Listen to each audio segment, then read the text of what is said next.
హర నమ పార్వదేవదే హర హర మహాదేవ హర శంభో శంకర పాహి మాం ప్రభో రామభక్త హనుమానికి జై. ఓం నీలాంజన సమాభాసం రవిపుత్రం ఇమాగ్రజం ఛాయామార్తాండ సంభూతం తం నమామి శనేశ్వరం. ఓం శ్రీ శనేశ్వర స్వామిని నమః. హరి ఓం. భక్తులారా, మనందరికీ కూడా నామనక్షత్రాలు ఉన్నాయి, అలాగే జన్మ నక్షత్రాలు కూడా ఉన్నాయి కదా. అలాగే నామరాశి జన్మరాశులు కూడా ఉన్నాయి. ఈ రాశులలో నవగ్రహ సంచారాలు జరుగుతుంటాయి. ఒక్కొక్క గ్రహం ఒక్కొక్క సంచారాన్ని బట్టి శుభాన్ని చేకూర్చుతుంది, అశుభాన్ని కూడా చేకూర్చుతుంది, నానా విధమైనటువంటి కష్టాల పాలు కూడా చేస్తుంది కదా.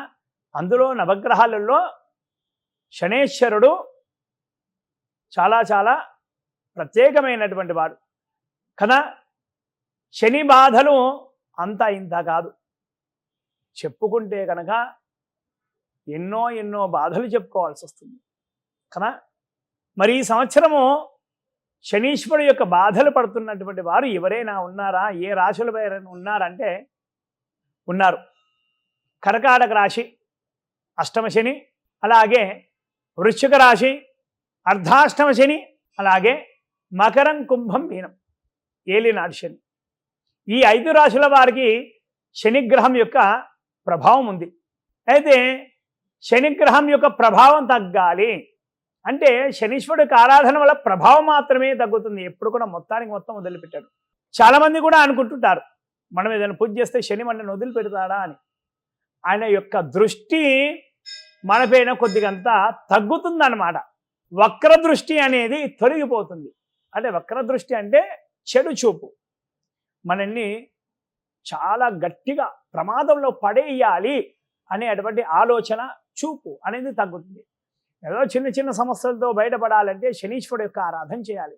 మరి శనీశ్వరుడు యొక్క ఆరాధన ఏ విధంగా చెయ్యాలి అంటే కనుక ప్రతి శనివారం నవగ్రహాలలో ఉన్నటువంటి శనీశ్వరుడి దగ్గర వెళ్ళాలి. వెళ్ళిన తర్వాత ఆ శనీశ్వరుడి దగ్గర దీపారాధన కొన్ని విధాలుగా ఉంది. ఒక 2 విధానాలు చెప్తాను మీకు. నల్లటి మట్టి ప్రమిదలు దొరుకుతాయి మనకు మట్టి ప్రమిదలు ఎర్రటి కూడా దొరుకుతాయి, అలాగే నల్లటి మట్టి ప్రమిదలు కూడా దొరుకుతాయి కదా. 4 మట్టి ప్రమిదలు తీసుకొని 4 మట్టి ప్రమిదలు తీసుకున్న తర్వాత ఆ 2 మట్టి ప్రమిదలలో కల్లుప్పు కానీ సన్న ఉప్పు కానీ వేయండి. వేసి దానిపైన కొన్ని నల్ల నువ్వులు వేయండి. ఉప్పు పైన వేసిన తర్వాత దానిపైన ఇంకొక ప్రమిద పెట్టండి. పెట్టిన తర్వాత నువ్వుల నూనె పోయండి ఆ పెట్టినటువంటి ప్రమిదలో. పెట్టిన తర్వాత నూనె పోసిన తర్వాత నలుపు వత్తులతో దీపారాధన చేయాలి. నలుపు వత్తులతో దీపారాధన. నలుపు వత్తులు ఈ మధ్య మనకు మార్కెట్లు కూడా దొరుకుతున్నాయి. ఇంకా విశేషంగా చెప్పాలంటే అక్కడ రావి చెట్టు ఉండే కనుక ఆ రావి చెట్టు యొక్క ఆకులు 2 తెప్పి ఆ 2 దీపాలు ఉన్నాయి కదా స్వామివారి విగ్రహానికి ఇరువైపులా పెట్టాలి. శనీశ్వరుడికి ఆ ఆకులపైన దీపారాధన చేయండి. లేదా దొరకలేదంటే తమలపాకులు పెట్టి ఒక ఆసనంగా సమర్పించామన్న రావి ఆకుపైన పెడితే కనుక శనీశ్వరుడు యొక్క ప్రభావం ఖచ్చితంగా తగ్గుతుంది అన్నమాట. దీపారాధన చేసిన తర్వాత మనము స్వామివారికి నూనె కూడా తీసుకెళ్తాం. ఇందాక మనం దీపారాధన చేసిన నూనె ఖచ్చితంగా మిగులుతుంది. ఆ నూనెతో మనసులో పారాయణం చేస్తూ ఓం నీలాంజన సమాభాసం రవిపుత్రం ఇమాగ్రజం ఛాయామార్తాండ సంభూతం తం నమామి శనేశ్వరం అని చెప్పుకుంటూ స్వామివారి విగ్రహం అంతా కూడా నూనె పోయండి. ఇంకా కొబ్బరికాయ పట్టుకెళ్తే కనుక కొబ్బరికాయ కూడా కొట్టి కొబ్బరి నీళ్ళతో అభిషేకం చేయండి. కొబ్బరి నీళ్ళతో అభిషేకం చేసిన తర్వాత ఖచ్చితంగా నీళ్ళతో కూడా అభిషేకం చేయాలి. చాలామంది కూడా ఏం చేస్తారంటే నూనె పోసేస్తారు, వెళ్ళి ప్రదక్షిణ చేస్తుంటారు. అది కాదు, నూనె పోసిన తర్వాత ఖచ్చితంగా నీళ్లు కూడా పోయాలి కదా. మనము ఒక విషయం చెప్తాం, ఇప్పుడు ఏదైనా పాలు శ్రేష్టమే పాలను మనం ముట్టినాం, మళ్ళీ ఏం చేస్తాం, మళ్ళీ చేతులు కూడా కడుక్కుంటాం నీళ్ళతో కదా. మొహానికి మనము ఫస్ట్ సబ్బు రాసుకునే ముందు ఖచ్చితంగా నీళ్లు కొట్టుకుంటాం కదా.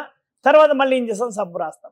మళ్ళీ ఆ తర్వాత ఏం చేస్తాం, మళ్ళీ నీళ్ళతో శుద్ధి చేస్తాం కదా.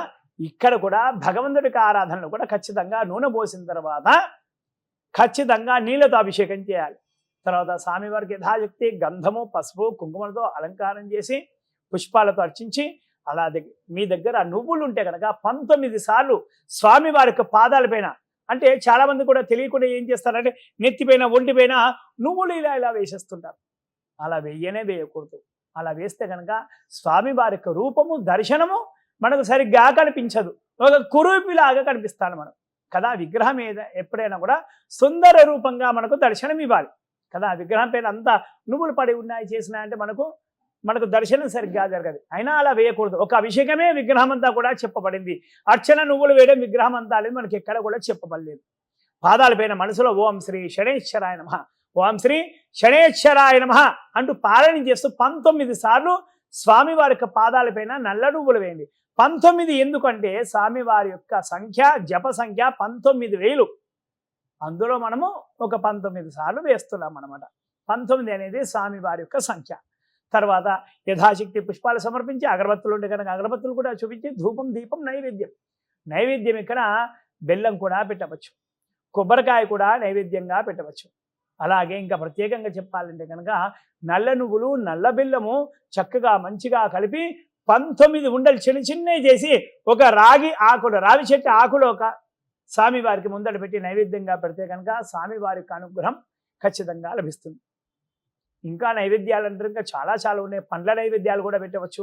అలాగే నలుపు వర్ణం కలిగినటువంటి పండ్లు కూడా స్వామివారికి నైవేద్యంగా పెట్టవచ్చు. ఆ తర్వాత యథాశక్తి తాంబూలం కూడా సమర్పించి స్వామివారికి హారతి ఇవ్వండి. హారతి తర్వాత మీరు కూడా తీసుకోండి, హారతి కళ్ళ కత్తుకోండి. ఆ తర్వాత 19 ప్రదక్షిణలు చేయాలి. ఒక్క ప్రదక్షిణకు ఒక్క శ్లోకం. ఓం నీలాంజన సమాభాసం రవి ఉత్తరం యమాగ్రదం అనే శ్లోకం ఇందాక చెప్తున్నాను కదా, ఆ శ్లోకాన్ని ఒక్క ప్రదక్షిణకి ఇలా 19 ప్రదక్షిణలు చేయండి. 19 ప్రదక్షిణలు చేసిన తర్వాత చక్కగా స్వామివారికి మొక్కి మీ పనులు మీరు చేసుకోండి. చాలామంది కూడా అంటుంటారు, స్వామి నవగ్రహ ప్రదక్షిణ చేస్తే కనుక ఖచ్చితంగా కాలు కడుక్కోవాలా, తర్వాత ఇంటికి వెళ్ళి స్నానాలు చేయాలా అంటే ఇవి ఎక్కడా కూడా చెప్పబడలేదు. ఖచ్చితంగా కాలు కడుక్కోవాలి, ఖచ్చితంగా స్నానాలు చేయాలని ఎక్కడా కూడా లేదు.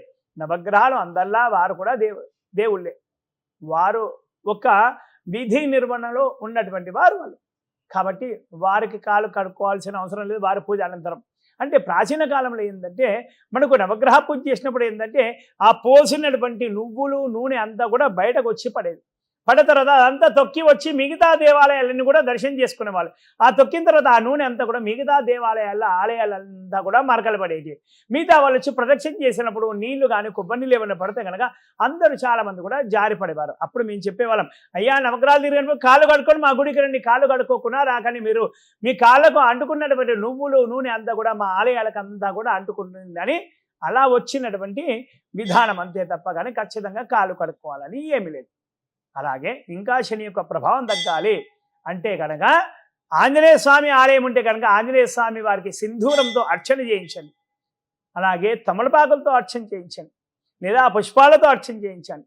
స్వామివారికి మినపవడల మాల సమర్పించండి, లేదా బెల్లం పొంగల్ నైవేద్యంగా సమర్పించండి. ఆంజనేయ స్వామి అర్చన వల్ల కూడా శనీశ్వరుడు యొక్క ప్రభావం తగ్గుతుంది.